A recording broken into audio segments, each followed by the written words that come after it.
algoritma modular ya, yang dalam teori bilangan modular. Pemanfaatan selanjutnya adalah dalam kriptografi.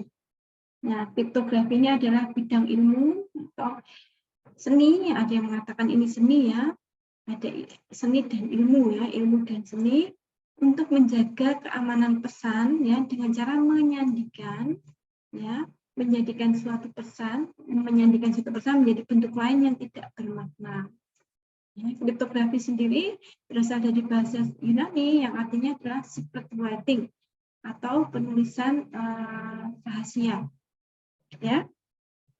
Ya, tentu saja tujuannya agar pesan yang misalkan bersifat rahasia ya itu hanya ditujukan pada orang tertentu. Nah, pihak yang tidak berkepentingan tidak bisa memahami pesan tersebut. Nah, mari kita lihat istilah-istilah yang ada di dalam kriptografi. Ya, pertama plain text. Plain text itu adalah pesan atau data informasi yang dapat dibaca, jelas dan dimengerti maknanya. Nah, gambar di sini yang di bawah ini menunjukkan sistem kriptografi. Ya, jadi untuk proses kriptografi itu ada bagian enkripsi, ada bagian dekripsi. Ya. Enkripsi ini akan mengubah plain text menjadi ciphertext. Ciphertext itu apa? Ciphertext adalah pesan yang telah disandikan atau hasil penyandian. Ya, oke. Perhatikan kalau plain text itu maknanya bisa dipahami ya. Contoh di nomor 3 ini diculik anak itu jam. Ini kan maknanya bisa dipahami. Tapi begitu dia disandikan ya dengan ini adalah bentuk ciphertextnya, kita tidak paham ya. Meskipun kita bisa menangkap ya, bisa menangkap huruf-hurufnya apa gitu ya, tetapi kita tidak paham maknanya apa ya. Jadi bagian enkripsi ini akan mengubah plain text menjadi ciphertext. Nah, meskipun ini ada kata teks gitu ya, bukan berarti hanya pesan dalam bentuk tulisan saja yang bisa dienkripsi ya. Meskipun itu gambar, tetap saja ini namanya plain text dan ini ciphertext gitu ya. Oke, di proses ini akan memerlukan kunci, ya. Kemudian ada proses dekripsi. Nah, dekripsi akan mengubah ciphertext ke dalam plain text yang semula. Ya. Nah, aplikasi enkripsi dekripsi diantaranya untuk pengiriman data, ya. Misalkan WA kita, ya. Kadang-kadang ada di WA kita ya, pesan WA kita itu kan ada fasilitas untuk enkripsi ya. Jadi kalau data kita dikirim ya, kemudian misalkan sinyalnya bisa dicuri ya. Nah, yang dibaca oleh bukan orang yang dimaksud itu akan merupakan karakter-karakter yang tidak diketahui maknanya apa gitu ya. Oke. Dalam transmisi atau dalam penyimpanan ya, kita bisa simpan data dalam penyimpanan dalam bentuk terenkripsi. Jadi orang yang tidak tahu kuncinya tidak bisa membuka data tadi. Nah, contohnya seperti ini ya. Di sebelah kiri ini adalah plain text. Nah, kita bisa membaca, kita bisa memahami maknanya ya. Kemudian yang di sebelah kanan ini ciphertextnya. Nah, kita bisa melihat huruf-hurufnya, ya, tetapi kita tidak memahami maknanya, karena ini disandikan. Nah, ciphertext ini, ya. Oke. Seperti tadi, ya, jadi plain text itu tidak hanya teks, dan juga dalam bentuk image seperti ini, ya, gambar seperti ini. Ini plain text-nya, kemudian ini ciphertext-nya. Ya. Oke, bisa gambar, bisa juga dalam karakter, ya. Karakter huruf, angka, dan seterusnya. Nah, sekarang mari kita lihat enkripsi yang sederhana, yang paling sederhana, ya, disebut dengan Caesar cipher. Ya, jadi karena memang digunakan pada saat Raja Julius Caesar. Ya. Enkripsinya sederhana, ya. Jadi yang dilakukan hanyalah menggeser huruf alfabet ke 3 huruf kanan, ya.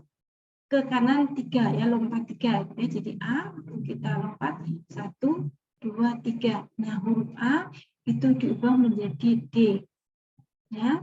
Kemudian huruf B menjadi E dan seterusnya. Ya. Untuk mengkodekan dengan kode ini ya, dengan algoritma Kaiser-Shipper ini ya, kita bisa menggunakan enkripsi seperti ini ya.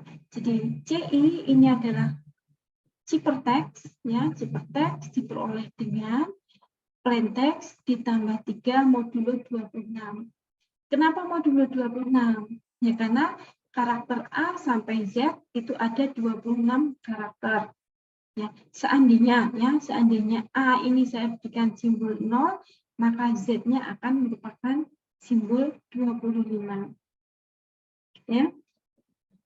0 atau 00 ya. Kemudian untuk dekripsi ya, kita akan mendapatkan plaintext dengan cara ciphertext-nya dikurangi 3 modulo 26. Nah, contoh di sini ya. Misalkan plaintext-nya di atas ini. Nah, di atas ini kan kita bisa membaca dan kita bisa memahami maknanya. Tapi begitu di ciphertext di sini ya, diubah menjadi ciphertext seperti ini, kita bisa melihat huruf-hurufnya apa ya, tapi kita tidak bisa memahami ini maksudnya apa. Nah, pengubahannya dengan menggunakan algoritma ini, rumus ini ya. Jadi plaintext yang pertama A gitu ya. Misalkan kita mengkodekan huruf itu dengan angka, sekali lagi tentu saja ya, kalau kita hendak menggunakan algoritma modular ya, maka kita ubah dulu ya, huruf itu kita simbolkan dengan angka, kita kodekan dengan angka. Misalkan A itu 0 ya, kemudian B 1, C 2 dan seterusnya sampai Z 25. Jadi di proses enkripsi ini A itu sama dengan 0. Ciphertext-nya apa? Ciphertext-nya adalah 0 plaintext ya, ditambah 3 modulo 26. 3 modulo 26 berapa? Ya tentu saja 3. Ya. Mungkin kalau ini mengingatkan saja, jadi bahwa modulo gitu ya, modulo 26 kalau ada angka lebih kecil dari modulonya, maka hasil modulonya adalah angka tersebut ya. Misalkan ini 3 modulo 26, maka sama dengan 3 ya, karena 3 ini didapatkan dari gitu ya, 3 dikurangi dalam kurung 26 dikalikan 0 ya, jadi sama dengan 3 ya. Oke, jadi A ini akan disimbolkan atau dengan 0, dikodekan dengan 0, kemudian dienkripsi menjadi 3. Nah, 3 ini adalah D. Ya. Oke, kalau ini 0, 1, 2, 3. Nanti berarti 3-nya adalah D. Berarti A kita ganti dengan D. Ya. Nah, kemudian kalau W itu kode angkanya adalah 22. Maka dengan Kaiser-Shipper ini ya, kita akan ubah menjadi 22 ditambah 3 modulo 26. Ini 25 modulo 26 sama dengan 25. 25-nya adalah Z. Nah, ya. Sehingga W ini kita akan ubah menjadi Z. Ya. Sehingga ciphertext-nya seperti ini. Oke, sampai di sini ada yang mau ditanyakan? Tidak ada ya? Oke. Tidak ada? Belum ada, Bu. Oke, belum ada. Oke, baik. Kita lanjutkan ya. Untuk enkripsi seperti Kaiser-Shipper ya, ini contoh algoritmanya ya. Kemudian kita bisa juga melakukan pergeseran yang tidak sama dengan 3 tadi ya. Jadi kok Kaiser-Shipper tadi ya, kita gunakan rumus enkripsi ini PI untuk mencari CI ya, ciphertext ya. Plaintext ditambah 3. Nah, kalau untuk tidak harus 3 ya, kita bisa menggunakan 4, 5 dan seterusnya. Tentu saja antara enkripsi dan dekripsi ini harus cocok, gitu ya. Jadi kalau pada enkripsi K-nya kita gunakan 5, ya maka pada dekripsi K-nya juga menggunakan angka 5. Nah, tadi disebutkan bahwa kalau kita hendak mengenkripsi, ya karena kita menggunakan algoritma, kita menjumlahkan, menambahkan, mencari modularnya, maka setiap karakter itu dikodekan dengan angka. Nah, kalau tadi kita gunakan kode sederhana ya, jadi kalau A ya 0 atau 00, B 1 dan seterusnya. Nah, tetapi ada pengkodean standar ya, salah satunya adalah pengkodean ASCII ya, ASCII. Ya, ini dari American Standard Code for Information Interchange ya. Jadi kode standar Amerika untuk pertukaran informasi. Umumnya kalau komputer itu dengan menggunakan kode ASCII ya untuk mengkodekan karakter ke dalam angka. Nah, kalau tadi yang kita buat kode sederhana tadi kan hanya ada 26 karakter ya, jadi dari A sampai Z. Nah, kalau ASCII ini dia mengkodekan sampai 256 karakter. Ya, jadi sekian banyak karakter ya. Contoh yang di bawah ini saya tunjukkan typo, tapi hanya sebagian saja ya. Misalkan untuk add ya, add A yang untuk alamat email kita add ini ya, ini kode ANSI aslinya atau kode desimal aslinya adalah 64 ya. Oke. Kemudian untuk kode Unicode untuk hexadesimalnya 0040 ya. Oke. Kemudian untuk huruf A misalkan A Latin besar ya. Huruf A Latin besar kode aslinya adalah 65. Untuk B, kode aslinya adalah 66 dan seterusnya. Ya. Jadi kalau ASCII ini ada 256 karakter. Nah, selanjutnya salah satu contoh metode enkripsi yang dianggap kuat ya sampai saat ini masih dianggap cukup kuat adalah metode RSA. Ya. Enkripsi dengan metode RSA ini. Nama RSA itu diambil dari 3 penelitinya, yaitu Rivers, Samir, dan Adiman. Ya, ini 3 peneliti dari MIT ini dipropose ya, dipropose pada tahun 1976. Ya, tapi sampai saat ini masih dianggap kuat ya, sangat kuat. Nah, algoritma untuk enkripsi ini termasuk dalam kriptografi asimetri ya. Jadi di mana kunci antara enkripsi dan dekripsinya berbeda. Jadi nanti ya setiap individu ya itu mempunyai atau setiap maksudnya setiap mesin RSH ini ya, jadi setiap mesin enskripsi itu memiliki sepasang kunci ya N dan E. N dan E. Jadi ini kunci yang digunakan untuk melakukan enkripsi tadi. Nah, N ini bukan sembarang angka, ya. N ini adalah angka yang diperoleh dari perkalian dua angka P dan Q, di mana P dan Q ini relatif prima. Ya, relatif prima. Nah, kemarin kita sudah belajar ya, yang disebut dengan relatif prima apa? Nah, relatif prima adalah apabila P dan Q ini PBB-nya 1, gitu ya. Jadi, P dan Q harus relatif prima. Nah, selanjutnya E ini juga tidak boleh sembarangan ya. E ini akan relatif prima terhadap angka ini. Nah, angka ini apa? Ya, tadi P dan Q sudah merupakan relatif prima ya. Sekarang E-nya ya, kunci E itu juga relatif prima terhadap perkalian ini. P dikurangi 1 dikalikan Q dikurangi 1. Ya, jadi N dan E itu kunci enkripsi, tidak sembarangan angka ya. Oke. Kemudian ya, jadi kalau pada proses enkripsi kita gunakan rumus ini, C ciphertext sama dengan M ini plain text, pangkat E itu kunci tadi ya, modulo N adalah P dikalikan Q.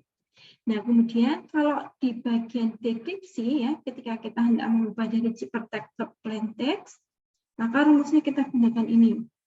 plain text sama dengan C pangkat D modulo N. Nah, D ini apa? D ini kunci deskripsi. Nah, kunci deskripsi ini dicari dari kekongruenan linier seperti ini. Di mana D dikalikan E, itu kunci tadi ya, harus kongruen, ya, kongruen dengan 1 dalam modulo berapa? Dalam modulo P dikurangi 1 dikalikan Q dikurangi 1. Nah, mari kita lihat contohnya. Ya. Untuk melakukan enkripsi, ya, tentunya kita menentukan N dan E, ya, dengan cara-cara tadi, ya. Kemudian mengubah teks dalam integer, kalau memang teks, kalau gambar yang berarti tidak gambar digital, ya. Itu juga dalam bentuk angka, gitu ya. Kemudian kita bagi menjadi blok-blok yang seukuran dengan ukuran 2n digit, ya. Jadi ukurannya lipatan 2, ya.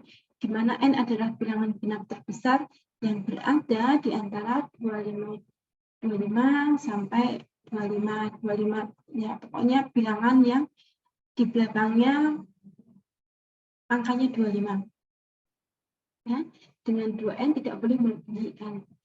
Ya. Nah, kemudian mengubah pesan plain text M ke dalam urutan integer.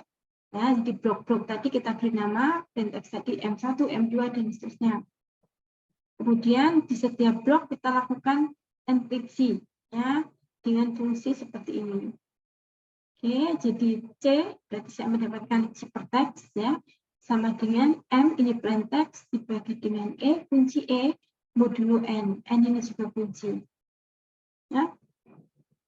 Oke, kemudian kalau dekripsi kita gunakan cara ini, ya, M sama dengan atau plain text sama dengan ciphertext pangkat D modulo N. Nah, D-nya dicari dengan ini, ya. Karena D dikalikan E itu kongruen dengan 1 dalam modulo P-1 dikalikan Q-1, maka D-nya itu inverse dari E modulo P-1 Q-1. Ya. Contoh di sini, ya. Misalkan saya mempunyai pesan STOP di sini. Kemudian kita akan mengenkripsi dengan kriptosistem RSA dengan kunci 2537, ini N, E, ini E-nya. Ya, perhatikan bahwa N ini, ya, sudah merupakan perkalian dua bilangan yang relatif prima. Jadi 43 dan 59 itu PBB-nya 1. Ya, jadi 43 dan 59 ini relatif prima. Ya, jadi N ini sudah benar. N 2537 ini hasil perkalian dari bilangan ini. Kemudian E-nya. E ini kan juga mempunyai syarat, ya. Syaratnya dia juga harus relatif prima dengan P-1 dikalikan Q-1. Yang disebut dengan relatif prima ya berarti PBB-nya sama dengan 1. Ya. Jadi E 13, kemudian P-1 karena P-nya 3, berarti P-1 itu 42. Ya. Kemudian Q-1 itu 59 dikurangi 1 jadi 48. Ya. Jadi kita lihat PBB-nya sama dengan 1, berarti E, ya, E ini sudah benar. Dia merupakan bilangan yang relatif prima terhadap ini 42 dikalikan 58 ini. Oke, jadi sudah benar ya pilihan kunci kita. Ya. Nih, selanjutnya kita akan merubah teks tadi ke dalam kode numerik. Misalkan kita gunakan saja kode numerik yang gampang ya. Jadi kalau A itu 00, B itu 01 dan seterusnya. Ya. Kemudian kalau S kita dapatkan 18, kalau T 19 ya. Kemudian O itu 14 dan P itu 15. Nah, kita akan pecah menjadi blok yang sama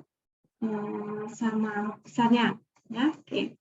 Di sini kita akan ubah ke dalam bloknya menjadi 5 digit ya, karena 2537 itu masih di dalam kisaran ini ya. Jadi masih di bawah 25 25 25 dan sudah di atas 25 25 ya. Sehingga ini kan 4 digit ya. Oke. Maka ya ini kita ambil 4 digit ini untuk plain text yang pertama. Kemudian 1415 itu untuk plain text yang kedua. Lalu kita lakukan enkripsi. Ya. Nah, dilakukan enkripsi.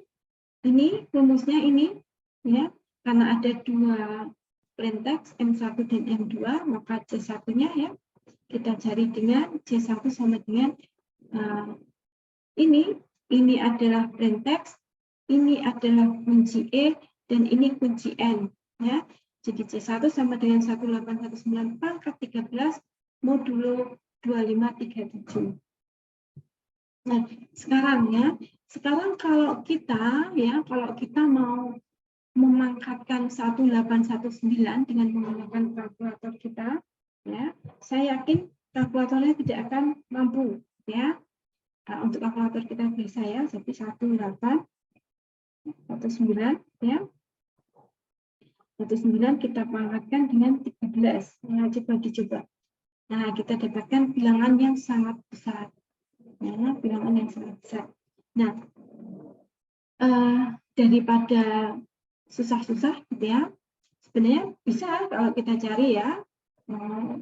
Tetapi lebih baik kita gunakan seperti ini ya. Jadi ini kalau nggak salah pas multiply modular ya. Jadi kita mencari pangkat 1819 pangkat 13 tapi tidak dengan memangkatkan ini terlebih dahulu ya, dengan pangkat 13.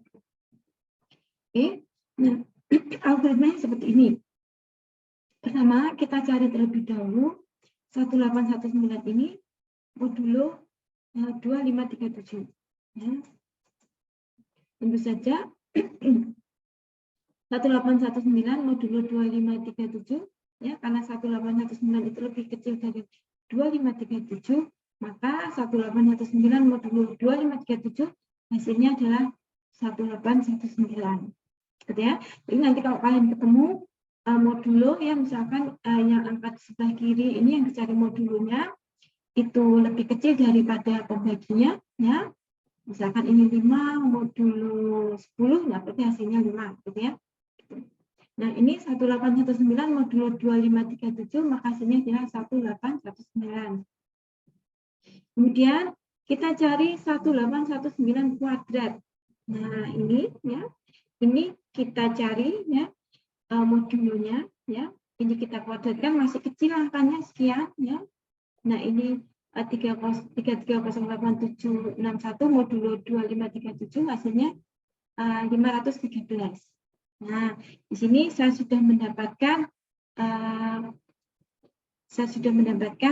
modulo dari 189 kuadrat ya untuk modulo 2537 ya. Oke. Nah, selanjutnya kita cari yang pangkat 3. Nah, yang pangkat 3 ini kita dapatkan dengan pangkat 2 dikalikan pangkat 1. Nah, yang pangkat 2 tadi sudah bertemu 513 ya. Yang pangkat 1 ya, ini juga sudah ketemu di sini. Sehingga ya kita bisa cari tidak bisa ya pensilnya. Nah, kita bisa cari di sini ya 1819 kuadrat modulo 2537 dikalikan 1819 modulo 2537. Nah, yang kuadrat tadi didapatkan 513 ya. Kemudian yang 1819 modulo 2537 itu 1819. Ini kita kalikan ya. Ini kita dapatkan hasil 9,33147 ya. Ini kemudian dicari modulonya ya. Ini 9,33147 modulo 2537. Ini ya, didapatkan 2068. Oke, jadi saya sudah mendapatkan yang pangkat 3 ya. Kemudian saya cari yang pangkat 5. Nah, pangkat 5 itu saya dapatkan dari pangkat 3 dan pangkat 2.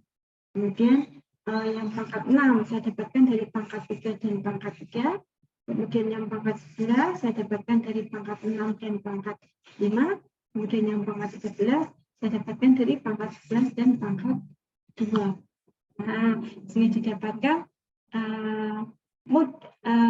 hasil akhir ya, jadi hasil akhir dari 1819 pangkat 3 modulo 253 2537 itu adalah 2081. Nah, ini adalah ciperteksnya. Ya, jadi 2081 ini adalah ciperteks dari 1819. Nah, untuk yang ciperteks yang kedua, kita gunakan plaintext yang kedua, 1415, sama prosesnya, ya. Dia pangkatkan E, ya, pangkat 13, modulo N, N-nya tadi 2537, ya. Dengan proses yang sama, dapatkan hasil 2182. Nah, sehingga plaintext kita ini sudah berubah menjadi cipertext yang ini. Oke, nanti bisa kalian coba kalau misalkan pengkodeannya dengan menggunakan ASCII, ya. Kalau ini kan menggunakan pengkodean yang sederhana, ya. Jadi A ya 00, B 01 dan seterusnya. Oke. Kemudian untuk contoh yang 7 ini kalau misalkan kita melakukan proses sebaliknya, jadi deskripsi, ya. Kita tidak mengubah dari plaintext ke cipertext, tapi sebaliknya dari cipertext ke plaintext, ya. Misalkan dengan menggunakan RSA Ciper yang sama, ya, mesin enkripsi yang sama, ya, sehingga kunci-kuncinya sama, ya. Oke. Tadi kita sudah buktikan bahwa E-nya itu memang relatif prima terhadap P dikurangi 1 dikalikan Q dikurangi 1, ya. Nah, kita tinggal mencari kunci untuk deskripsinya. Kuncinya ini, ya. D dikalikan E, E-nya 13 itu kunci, kongruen dengan 1 modulo, ya. Modulo ini, ya. 42 dikalikan 58 itu 2436. Sehingga D itu merupakan, ya, kalau kita cari D adalah inverse 13 modulo 32 436 yang kita bisa cari dengan menggunakan ini. Nah, sekali lagi ini rumus untuk mencari inverse, ya, untuk mencari kekongruenan linier juga menggunakan ini, ya. Kalau inverse itu berarti di sini 1 gitu, ya. Kalau untuk kekongruenan linier ini tidak mesti 1 di sini, ya. Tetapi yang bagian ini itu sama, ya. Oke. Ini untuk modulonya, ya, modulo berapa gitu, dan ini untuk kuncinya, ya. Nah, oke. Untuk mendapatkan ini, ya, nilai deskripsi ini kita cari dengan menggunakan rumus ini. Sekali lagi, mencarinya adalah dengan mencoba-coba K, ya. K itu adalah bilangan integer, kita mulai dari 1 dan seterusnya, 1, 2, 3, 4, 5 dan seterusnya. Di sini saat K sama dengan 5 itu sudah didapatkan bilangan integer 937. Nah, sehingga kunci deskripsinya adalah 937. Nah, sudah kita gunakan saja rumus deskripsi yang ini. Nah, jadi plaintext sama dengan ini cipertextnya, ini kunci. Nah, kunci deskripsinya D tadi. Nah, kemudian ini kunci N tadi. Nah, ini kunci N tadi. Oke, perhatikan ini ada angka 0981 pangkat 937. Nah, tentunya pangkat sekian kalau kita mau gunakan langsung pangkatkan dengan kalkulator akan berat, ya. Sehingga kita gunakan algoritma yang tadi, ya, dipangkatkan 2 dulu sampai 10 dulu, ya, kemudian 20, ya, kemudian 40, ya, dan seterusnya, ya. Sehingga didapatkan perpangkatan untuk modular 257 pangkat 937 di sini. Di sini hasilnya adalah 0705. Oke. Kemudian yang M2 dengan cara yang sama didapatkan 1105. Nah, ternyata ketika kita deskripsikan, ya, 07 itu H, 04 itu E, kemudian 11 itu L dan P. Nah, ini adalah pesan yang dienkripsikan tadi. Oke. Sampai di situ ada yang mau ditanyakan? Nah, ini contoh saja ya. Ini contoh untuk yang saya pakai ya, yang saya pakai untuk mengecek ya, mengecek apakah hitungan yang saya cari itu benar atau tidak dengan menggunakan